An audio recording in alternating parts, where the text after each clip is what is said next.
आदाब नाजरीन, आवाज़ द वॉइस इंटरव्यूज़ में आपका खैर मकदम है। मैं हूं नज़ीर गनाई। आज जिस शख्सियत से हम आपकी मुलाकात कराने जा रहे हैं, इनका काम आर्ट एंड कल्चर रिलेटेड और पेंटिंग्स को रिलेटेड बहुत ही सराहना है और नेशनल इंटरनेशनल लेवल पे इनको बहुत ही एक्लोरेट्स मिले हैं उसके लिए। हम बात कर रहे हैं ज़रगर ज़हूर साहब की, जो फॉर्मर डीन जामिया मिलिया इस्लामिया भी रहे हैं, फैकल्टी मेंबर रहे हैं वहाँ पे, और कुछ अरसे से वहाँ पे इन्होंने ऐसी कोलाब्रेशंस, चाहे दिल्ली हो, बॉम्बे हो, कलकत्ता हो, बहुत सारे एग्जिबिशंस किए, बहुत सारे कोलाब्रेशंस की, जिनकी वजह से इनको बहुत ही ज़्यादा अप्रिसिएशन मिली है नेशनल और इंटरनेशनल सतह पे। ज़रगर साहब, बहुत बहुत शुक्रिया हमें अपना टाइम देने के लिए। लैंडस्केप्स की अगर बात करें, अगर कश्मीर की बात करें, तो there is someone who has critically analyzed you and he has said कि with Zargar ज़हूर's landscapes Kashmir comes alive। तो इस पे आप क्या कहेंगे? देखिए, Kashmir itself is a great place। मुझे बहुत अच्छा लगता है यहाँ, क्योंकि actually I had left this place 1971 और मैं अब वापस आया हूँ यहाँ 2017 में वापस आ गया हूँ। तो मेरे जहन में वही कश्मीर है जो उस वक्त था, वो लोग, वो लैंडस्केप, वो माहौल, तो मैं उसी को पेंट करता रहता। ये खुद ही अंदर से ही आता है। ये शायद मेरे सबकॉन्शियस माइंड में बैठा हुआ है, और वही रंग, वही कलर्स उस टाइम के, जब एकदम कश्मीरी जैसे कहते हैं कि मिलसार जो था उस ज़माने में, वही निकलता है मेरे पेंटिंग्स में से। और मुझे लैंडस्केप बहुत अच्छे लगते हैं और कश्मीर मुझे बहुत अच्छा लगता है। और दिल्ली में भी मुझे बहुत सारे लोग कह रहे थे, भाई आप कश्मीर बनाते हो, दिल्ली में रहते हो।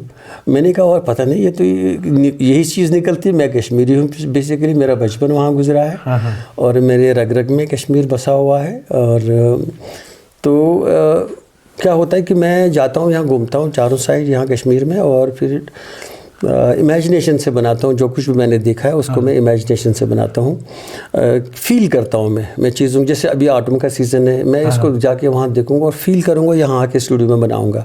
तो अपने हिसाब से मैं कंपोजिशन सेट करता हूँ और अपने हिसाब से मैं जितने भी कलर्स वलर्स वो अपने हिसाब से मैं यूज़ करता हूँ। दिस इज़ सब स्पॉन्टेनियस, खुद ही आता है, आके मैं बैठ जाता हूँ और खुद ही निकलता है।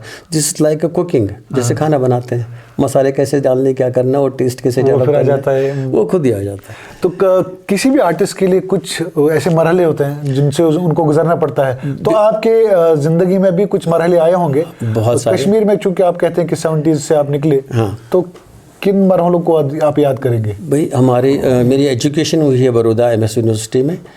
मैं वहाँ 7 साल पढ़ाई की। पहले BFA मैंने किया, फिर MFA किया, मास्टर्स किया। उस ज़माने में मेरे सब्जेक्ट में बहुत सारे कम लोग आते थे और ये it was a difficult subject, जिसे कहते थे विजुअलाइजेशन। विजुअलाइजेशन जिसको आज कहते हैं मल्टीमीडिया। लेकिन उस ज़माने में इसलिए डिफ़िकल्ट था, हमारे पास तब फोटोस्टेट नहीं था, मोबाइल नहीं था, कलर्ड फोटोग्राफ्स नहीं थे, सब कुछ हाथ से करना पड़ता था। तो कोई भी एडवर्टाइजमेंट बनाते थे, उसको खूब निखारना, वो भी सब हाथ से होता था। जितने टाइप्स होते हैं, टाइप सेट होते थे या लेटर्स होते थे, वो भी हाथ से लिखते थे हम। तो मुझे लगता है 24 पॉइंट से लेते 72 पॉइंट से हम हाथ से लिखते थे और कल टीचर को दिखाना होता था। और आजकल तो वो सब डायरेक्ट रेडीमेड सब कुछ है, लेकिन हमने ये सब हाथ से किया है और ये this paid me at the long run. क्योंकि अभी भी मैं बीइंग अप्लाइड आर्टिस्ट, लेकिन मैं आपको पता नहीं कैसे लैंडस्केप पेंटर बन गया हूँ। ये मुझे खुद भी नहीं आइडिया है। इसका ऐसा तो नहीं है कि आपकी जो जामिया मिलिया का जो आपका स्टंट रहा, जो आपका टेनओवर वहाँ रहा, तो वहाँ पे आपने बहुत सारे जो आपके एसोसिएशंस रही होंगी? बिल्कुल, ये आपने बिल्कुल अच्छा पॉइंट किया कि मेरे जो कुलीग्स थे वो पूरे बरसगीर के दिग्गज आर्टिस्ट, रामचंद्र नायर, परमजीत सिंह, जतिन दास, गोगी सरोजपाल, ये सब मेरे कुलीग्स थे। और मैं छोटा था, और जब ये शो करते थे श्री दरानी में, बागेट गैलरीज़ में, और मैं उनके साथ जाता था और देखता था कैसे ये शो करते हैं। और फिर आके कहते थे, भाई हमने पूरा शो बेच दिया। और मैंने सोचा मैं भी तो कर सकता हूँ, कि मेरी अच्छी ड्राइंग है, तो मैं क्यों नहीं पेंट करूँगा साथ में। देन आई स्टार्टेड पेंटिंग, और फिर मैंने पेंटिंग शुरू किया। और जब इन्हीं टीचरों में से रामचंद्रन जी ने देखा मेरा काम, उसने कहा, अरे ज़हूर तुम तो अच्छा काम कर रहे हो, तो मेरा स्टूडियो है, मैंने नया स्टूडियो घर में बनाया, तो you can use this studio. तो उन्होंने फिर मुझे अपना स्टूडियो दे दिया। वो था कम से कम 12x20 का उसका साइज़ था। तो उस पर मुझे लगता है फिर मैंने अराउंड 30 साल काम किया उस स्टूडियो में। उस स्टूडियो में? हाँ, रात दिन मेहनत की। तो आपका प्राइम टाइम रहा वो स्टूडियो में गुजरा। वही तो आपकी कुछ यादें उस वक्त की जब आपने काम किया होगा इन बड़े बड़े नामचीन कलाकारों के साथ, बिल्कुल पेंटर्स के साथ? बहुत सारे यादें होती, बहुत सारी यादें हैं। देखिए, जब मैं जामिया मिलिया गया पढ़ाने के लिए, मैं यहीं पहले श्रीनगर में पढ़ाता था। I was an instructor in music and fine arts. तो उसके बाद वहाँ एज ए लेक्चरर में गया। अच्छा। तो जब ये ग्रेट मास्टर्स क्लास लेते थे तो मैं भी बच्चों के पीछे बैठता था, मैं भी सीखता था ये कैसे पढ़ाते थे, क्योंकि मुझे पढ़ाने का बहुत शौक था और काम करने का बहुत शौक था। मैं भी इनके क्लास के पीछे ही बैठता था और टीचर कैसे पढ़ाएंगे, जैसे रामचंद्रन क्लास लेते थे, कैसे बेसिक फंडामेंटल्स वो आर्ट के पढ़ाते थे, तो वो मेरे जहन में रहता था। उसके बाद परमजीत का क्लास में था, वहाँ भी बैठता था। उसके बाद जितिन दास की क्लास में, या वो बाहर आउटडोर क्लास लेते थे, तो मैं उनके साथ बैठता था। तो हर एक अपने अपने हिसाब से काम करवाते थे बच्चों को। जैसे मैं अगर रामचंद्र के क्लास में बैठता था तो वो जब क्लास खत्म होने के बाद मुझसे कहता, ज़हूर अब तुम क्लास ले लो, अब तुम इनको गाइड करो। तो मुझे बहुत अच्छा लगता था। मुझे कभी ये नहीं था कि मैं भी तो टीचर हूँ, लेकिन मुझे मालूम था कि ये ग्रेट मास्टर्स है, तो मैं अगर इनसे सीखूंगी, इनके साइज से भी मैं सीख सकता हूँ। तो मैंने ये सब चीज़ें मेरे लिए बहुत इम्पोर्टेंट था और बहुत हेल्प किया मुझे इस चीज़ ने। अब मुझे लगता है कि अब जो कुछ मैं हूँ, मैं उसी के बदौलत हूँ। और दूसरी बात यह है कि मेरी मदर जो थी वो यहाँ रेडियो कश्मीर में थी और 30 साल उन्होंने यहाँ सर्विस की रेडियो कश्मीर में। शी वॉज अवार्डेड पद्मश्री 1974 में और 20 स्टेट अवार्ड्स से मिले हैं। अच्छा। और सेंटर के अवार्ड्स बहुत सारे मिले हैं।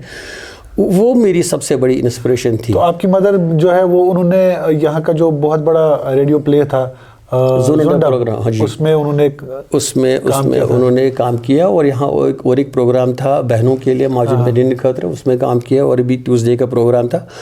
तो उस ज़माने में तो लोग रेडियो जाना या टीवी में जाना, या टीवी था नहीं तब, तो रेडियो में जाना बहुत प्रॉब्लम होती थी। मेरे बहुत सारे फादर के used to be a taboo. हाँ, बिल्कुल। मेरे फादर के बहुत सारे रिश्तेदार आए ही नहीं कभी हमारे यहाँ, क्योंकि नहीं भाई ऐसा कैसे हो सकता है, ये रेडियो में जाते इस तरह से। लेकिन आज उन्हीं के बच्चे टीवी में जाते हैं, लड़कियाँ जाती हैं, ये सब। देखिए फ़र्क कितना था। मेरे मदर फादर 50-60 साल पहले इतने ग्रेट थे, उनका इतना विजन था बड़ा, क्योंकि आखिर में ये सब कुछ तो बाहर निकलना ही निकलना है घर से।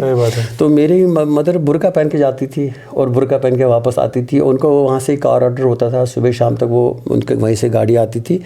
लेकिन ये था कि उस वक्त मैं भी अगर बाहर जाता था तो लोग मुझे बुरा भला कहते थे और मैं रास्ते में चल नहीं सकता था बच्चों के सामने कि अरे आग बाही नेचो, कश्मीर में ऐसे ऐसे बोलते थे। या जो भी कैरेक्टर जोनटम प्रोग्राम में काम करते थे उन्होंने बहुत मुझे प्रॉब्लम्स फेस किए।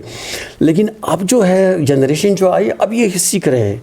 या जब मैं पढ़ाने गया या पढ़ने गया, ये जो सब्जेक्ट था मेरा, तो मेरी मदर को कहते थे क्या ड्राइंग मास्टर बन के आएगा।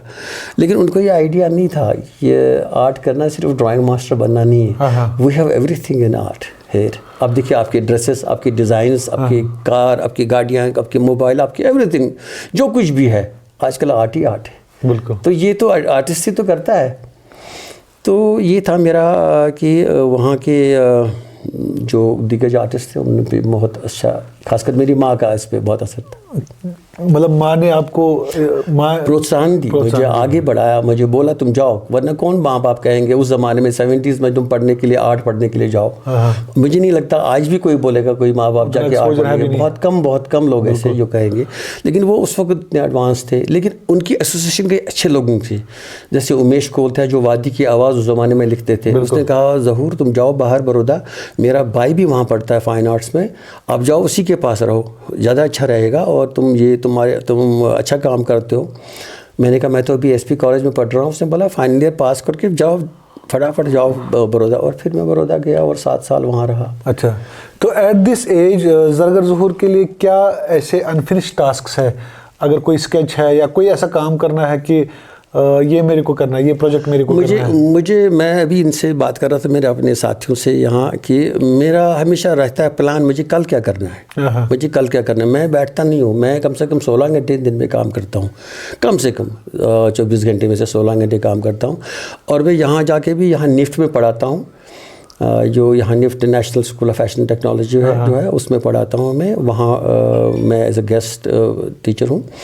और उसके बाद यहाँ भी मैं काम करता हूँ, तो बैठता नहीं हूँ, मेरे प्लान रहते हैं कि मुझे यही काम करना है, अब मुझे कल ये करना है कि इस सब, जैसे मुझे मेरे 4 पेंटिंग आज मुझे छोटी बनानी ही बनानी है, एक बड़ी को तो मुझे करना ही करना है 1 हफ्ते में कंप्लीट, ये मेरा प्लान रहता है, बिल्कुल मैं बैठूंगा नहीं।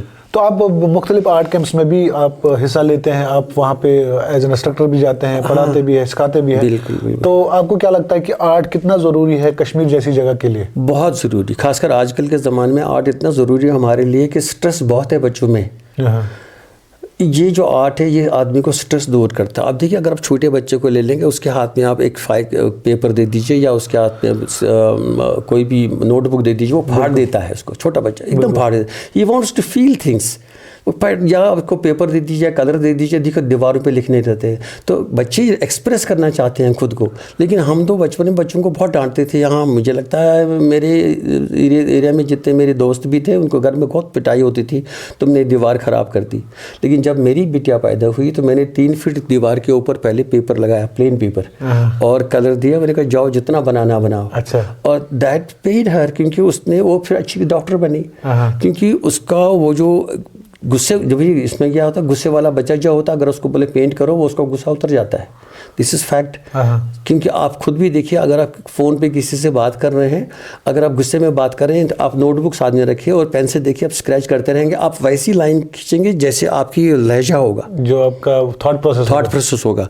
आप अच्छी बातें करेंगे, आप फूल पत्तियाँ बनाएंगे और लाइनें भी अच्छी होगी, बिकॉज़ लाइनें रिकॉर्ड करती है। सही बात है। तो जो कुछ भी आप बनाएंगे, जो कुछ भी आप बच्चों को करने के लिए उस एज में देंगे, आगे बढ़ के वो बहुत अच्छा करते हैं। सही बात है। अच्छा, बच्चों की आपने बात की, तो आपके बच्चे जो है वो आर्ट में दिलचस्पी रखते हैं? नहीं, दोनों बच्चे मेरे आर्ट में इंटरेस्टेड थे, लेकिन अब क्या होता, मैंने उनके ऊपर छोड़ दिया था। तो मेरी जो सास है, तो उसके दांत बहुत ख़राब रहते थे, तो मेरी बिटिया ने कहा ना, मुझे डॉक्टर ही बनना है, क्योंकि मुझे इसके दांत ठीक करने हैं। अच्छा। तो शी बिकेम अ डॉक्टर। और उसके बाद मेरा बेटा, उसने कहा नहीं, मुझे आर्ट वार्ट कुछ नहीं करना था, ही इज़ अ बैरिस्टर। वो कनाडा में उसने LLM किया, उसके बाद वो जर्मनी में किया LLM किया, उसके बाद कनाडा में वो ही इज़ अ बैरिस्टर अभी वहाँ। अच्छा, वहाँ पे जी। तो आपके आर्ट की अगर बात करें, जो आप पेंटिंग्स, जो आप स्केच बना रहे हैं, अभी मैं देख रहा था कि आप कह रहे हैं कि कुछ ट्राइबल्स जो इस वक्त घूम रहे हैं यहाँ पे, तो उनकी इमेज आपको दिमाग में होती है। हाँ, तो कश्मीर जो डिफरेंट मुख्तलिफ मरहलों से गुजरा है, बिल्कुल, तो उसकी अक्कासी आपने की है? हाँ, अपने अक्कासी खुद ही हो जाती है। अच्छा। It's natural. अब देखिए, मैं जब बाहर जानता हूँ, जब फील होता है, कभी ऐसे लगते हैं ट्रीज, दीज थिंग्स, जानवर मेरे से दूर होते जा रहे हैं, ऐसा लग रहा है। तो मैं जब आके यहाँ पेंट करता हूँ, तो वही चीज़ें मेरे दिमाग से निकलती, वही कलर्स दिमाग से निकलते हैं, because every colour speaks, every line, every form, every shape has a meaning. तो वो ऑटोमेटिकली हमने पढ़ा है फंडामेंटल्स ऑफ आर्ट, तो वो ऑटोमेटिकली वहाँ निकलती है, वो सब एडजस्ट होती है। वही मैं कहा था ना आपने को, अगर अच्छा कुक होगा वो अच्छा खाना बनाता है, अच्छे मसाले यूज़ करता है, अच्छे मसाले। अगर तो थोड़ा नमक कम हो गया तो सभी उसको बुरा भला कहते हैं। तो वो आर्ट में ये देखना है, फंडामेंटल्स क्यों पढ़ते हैं, कि आर्ट में यही देखना है हमें, इसमें नमक बराबर है कि what is that salt, that's a contrast.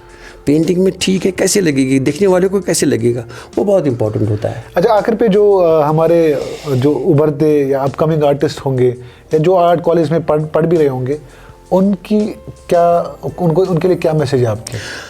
Art करते रहें, या ये तो एक तो आर्ट में सबसे ज़्यादा पैसा इसमें है, पैसा कमा सकते हैं। वो पहले ज़माने में नहीं होता था, आर्टिस्ट झोलना लेके घूमता था, अब वो ज़माना नहीं रहा।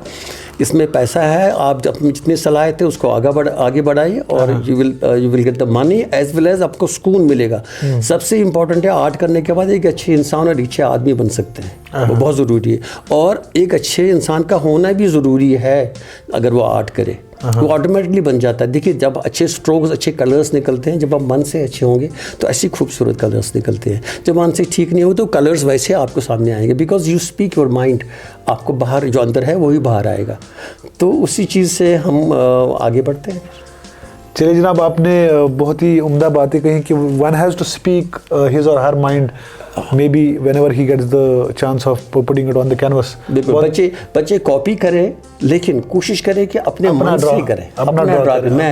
मैंने किया है। हाँ, बिल्कुल, बहुत ज़रूरी, ओरिजिनलिटी रहनी चाहिए। ओरिजिनलिटी रहनी। बहुत बहुत शुक्रिया, आपने हमें अपना टाइम कीमती वक्त दिया। बहुत बहुत शुक्रिया।